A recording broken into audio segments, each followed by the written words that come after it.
Okay, speaking of self-inflicted disasters for Donald Trump, yesterday, Donald Trump shared a video of a supporter of his yelling white power at protesters in a Florida retirement community called The Villages. Trump thanked the great people supporting him in this video, one of whom is an older white man who yelled white power as he drove by opponents of Donald Trump's in a golf cart. It's sort of like the epitome of privilege, a white guy in Florida in a golf cart driving by protesters standing out in the heat, yelling white power at them. And Trump's exact tweet was, thank you to the, can you believe this is reality?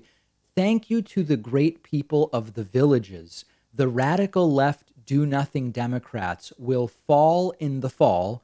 Corrupt Joe is shot. See you soon. Here's the video Trump was resharing with that comment. And you'll hear just, I think at like the 8 or 9 second mark, you hear this guy yell white power. Where's your white right? Where's your white right? Racist. Yeah, you got it. White power. Yes, there you go. White power. You hear that? White power, of course, is the calling card phrase of white supremacists and racists all over the world. It has been for many, many decades. So this quickly became another disaster for Donald Trump.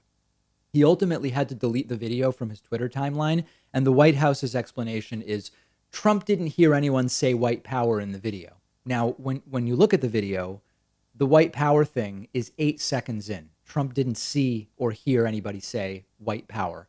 So this in and of itself is insane and crazy, but there's an entire other part to this.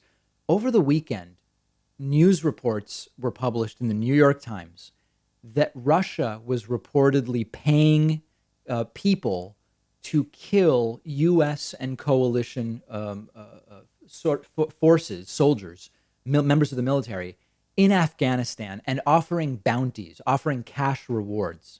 And the White House has completely fallen all over itself trying to explain this away, saying, well, Trump was never briefed on it.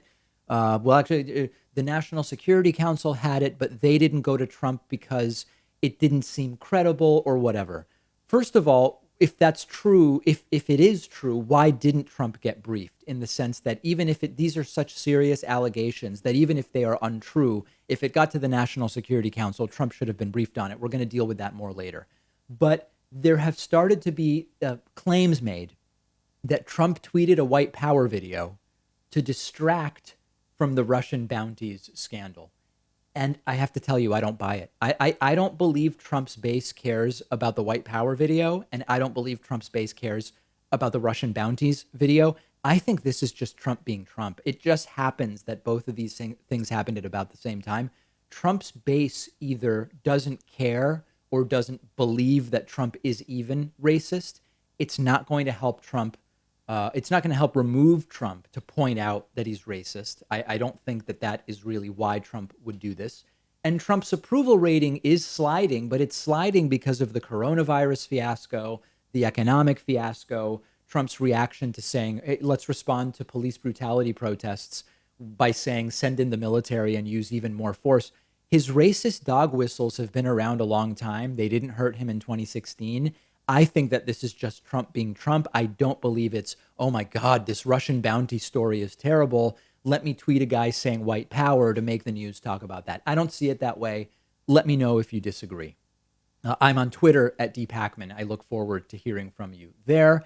And remember that you can get the daily audio podcast, which set new records last week, stunning, powerful records.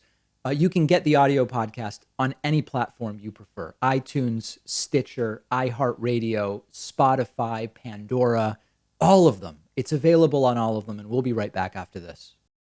If you love feeding your intellectual curiosity, but you're always struggling to find the time, check out one of my all-time favorite apps called Blinkist. Blinkist lets you consume an entire book on your way home from work. They take thousands of popular nonfiction books, condense each one into text or audio that you can get through in just 15 minutes, and you get all of the important core ideas and information from that book.